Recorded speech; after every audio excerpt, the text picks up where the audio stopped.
पण तुम्ही नेमकं जिथं दिशे भेटती तिथंच जर धाडस नाही केलं तर दशा झाल्याशिवाय राहत नाही. म्हणून आपण प्रत्येक व्हिडिओच्या स्वरूपातून आपल्या शेतकरी मित्रांना प्लॉटच्या स्वरूपातून विश्वास द्यायचा प्रयत्न करतोय. छोटासा विश्वास देण्याचा प्रयत्न करतोय, दुसरं काहीच देत नाही.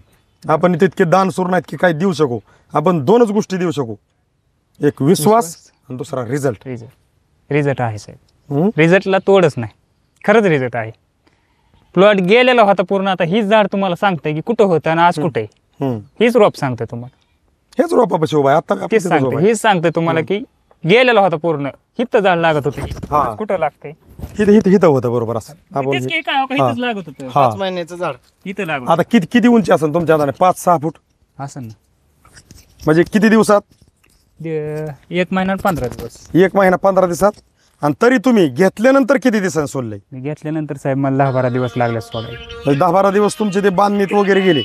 बरं, मला काय म्हणायचे, विषय सगळ्यात महत्त्वाचा असा आहे, तुम्ही घेतलेला निर्णय, केलेलं धाडस आणि मिळालेला रिझल्ट हा तुम्हाला आज तुम्ही केलेला पहिला खर्च आणि तुमचा गेलेला वेळ ह्या वापरा बायोरेनिकच्या मार्गदर्शनाने बाहेर काढलंय असं जाणवतंय.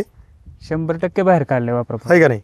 मग मला काय म्हणायचं, आम्हाला तुमच्याकडून एक प्रामाणिक सल्ला आणि संदेश पाहिजे आपल्या केळी क्षेत्रातल्या शेतकऱ्यांसाठी, ज्यांचे प्लॉट खालीवरती झालेले आहेत, ज्यांचे प्लॉटने वय खाल्लंय, जे प्लॉटमध्ये खूप त्रस्त आहेत, भरपूर काय मार्केटमधून आणून टाकलेले पण प्लॉट पाहिजे अशी ग्रीप घेत नाही, अशा केळी क्षेत्रातल्या शेतकऱ्यांसाठी तुम्ही काय सांगू शकाल? त्यांनी एकदा वापरा बायोवरचं अनुभव घेऊन बघावा, एकदा अनुभव घेऊन बघावा, धाडस करून घेऊन बघावा. पुढं घ्या म्हणायची गरज नाही, सांगायचीच गरज नाही. मी 4 दिवस जवळजवळ 8 दिवस झाले सरांना म्हणतोय की मला एकदा द्या आणखी डोस, अजून डोस द्या म्हणताय.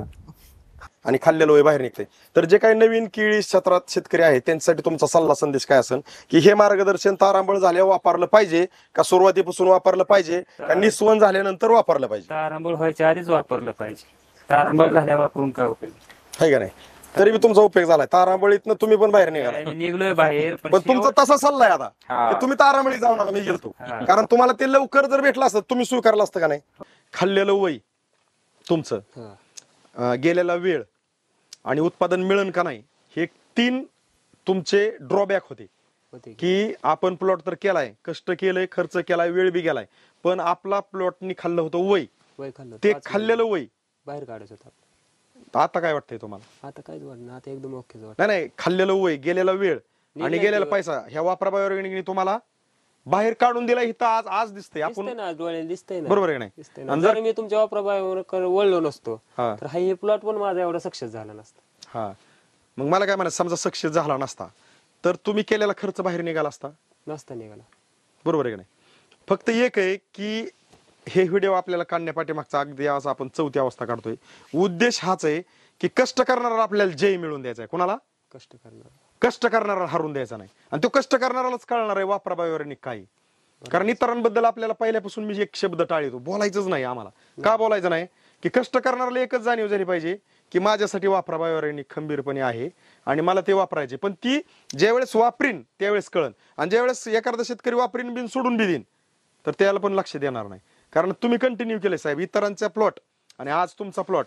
जर एक तुम्हीच मला सांगा की इतरांच्या प्लॉटवरती करपे किती आहे, आपल्या प्लॉटवरती करपे किती आहे? आपली आज जर चांगली पालं मोपायची म्हणलं तर किती, आणि इतरांची चांगली पालं किती? नाही मोपला, पण बाहेरच्या बागावर बघतोय करप्या भरपूर दिसतोय, आहे का नाही? आपल्याकडे करप्या नाहीये. हा, म्हणजे हे एकंदरीत सहजासहजी तुम्हीच नाही, इतर शेतकरी जरी आला, तुम्ही मी जरी सोडून, तरी इथं बघितल्यानंतर लक्षात येईल की वर किती नाही म्हणलं तरी 7-8 पाले चांगले आहेत. मला सुद्धा तुमच्याकडे आलतो ना, तुमची म्हणजे ही प्लॉट उचलणार आहे ही आम्हा दोघांना माहिती होतं, पण आम्हाला इतकं वाईट वाटलं तुमचा तो प्लॉट बघून की वाटलं की आम्ही तुमच्याकडे अजून 2 महिने अगोदर का पोचलो नाही. आम्हाला आतून वाटायचं की आम्ही अजून तुमच्याकडे 2 महिने अगोदर का पोचलो नाही.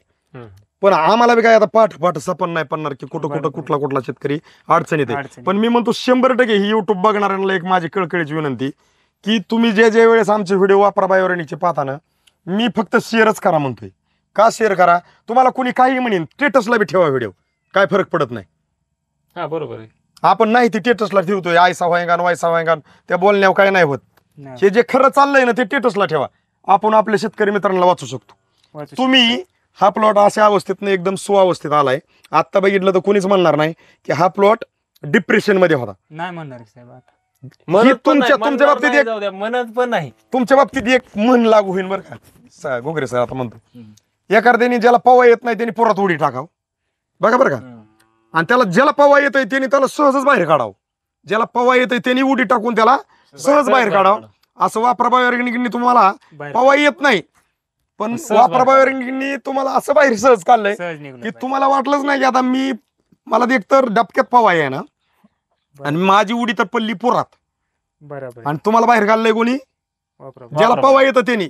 म्हणजे थोडक्यात आम्ही निमित्त आहे. वापराबाहेर मध्ये ती पावर आहे की ती कोणालाच वाहून देणार. हो. पाल्याचं बघितलं होतं असं गळ्याला काहीतरी लागत त्याच होतं. झाड हा म्हणजे पूर्व अवस्थेत आपण ज्यावेळेस व्हिडिओ घेताना म्हणजे ह्याची घेतला होता. उंची किती तर अशी काहीतरी अशी खांद्याच्या काहीतरी मापात होती. खांद्याच्या लेवलला लागत. हा जी काय असेल ते व्हिडिओ मध्ये आहे.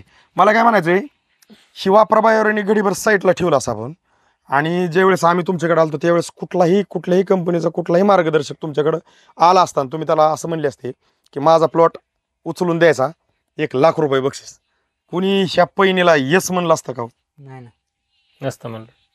नसतं. मी मुद्दाम शब्द काढलाय बरं का एक एक्स्ट्रा आज. अवस्थाच तेवढी नाही, होती साहेब नसतं की मला. म्हणजे वाटत आज रोजी म्हणजे केळी येईन म्हणून. कमीत कमी आपलं रोडटाचे जाता येता सुद्धा त्याला जवळजवळ उमेश सरांना बरेच विचारणार आहेत की बाबा प्लॉटची अवस्था लेवल ती कसं काय होती. जुळली. नाही मी मुद्दाम शब्द का काढला नाही, की आम्ही काही तुमच्याकडे येण्या अगोदर तुम्ही तुमच्या पद्धतीने बरंच काय सगळं सोडून भरपूर काय केलं असं थोडक्यात आता नकोच काय ह्या परिस्थितीमध्ये. हा बरोबर. पण मी म्हणतो कुठलाही कंपनी माझ्यासारखा जरी एखादा कंपनीवाला काम करणार त्याला तुम्ही असे म्हणले असते साहेब तुमचं जे काय मार्गदर्शन आहे त्याचे मी पैसे देतोच पण तुम्हाला मी 1,00,000 रुपये बक्षीस देतो फक्त माझा प्लॉट उचला. कोणच यस म्हणलं नसतं. कारण तर अवस्था तेवढी होती, लवाळा जास्त होता, हाय का? त्यामुळे कोणच यस म्हणलं नसतं. पण मला काय म्हणायचंय वापरा बायोऑर्गॅनिकच्या कुणीच नादी लागू नका पैनीच्या बाबतीत तरी. बरोबर कारण वापरा बायोऑर्गॅनिक वर पैन जर तेवढा लावली अनुभव आलेला आहे. आम्हाला एका पण आलेला आहे. टोचला अनुभव आलाय तुम्ही आणि त्याच्या सांगण्यापेक्षा नंतर आम्हाला पण अनुभव अनुभव आलेला आहे तेवढा. सगळ्यात महत्वाचं म्हणजे स्वतःचा अनुभव आलाय. वय खालेला प्लॉट ही मी बऱ्याच कंपन्या बघितल्या, बरेच प्रोडक्ट बघितले, पण वय खालेला प्लॉट उचलणं ही इम्पॉसिबल गोष्ट आहे. आहे का नाही. म्हणजे सहसा मी माझ्या अनुभवानंतर सांगतो. थोडक्यात कोमात गेलेला माणूस कॉमात गेलेला म्हणजे बाहेर येणं कठीण आहे. आणि कोमातनं बाहेर स्मरणशक्ती सकट येणं हा असा प्रकार म्हणजे वापरा बायोऑर्गॅनिक हा. शेतकऱ्यासाठी.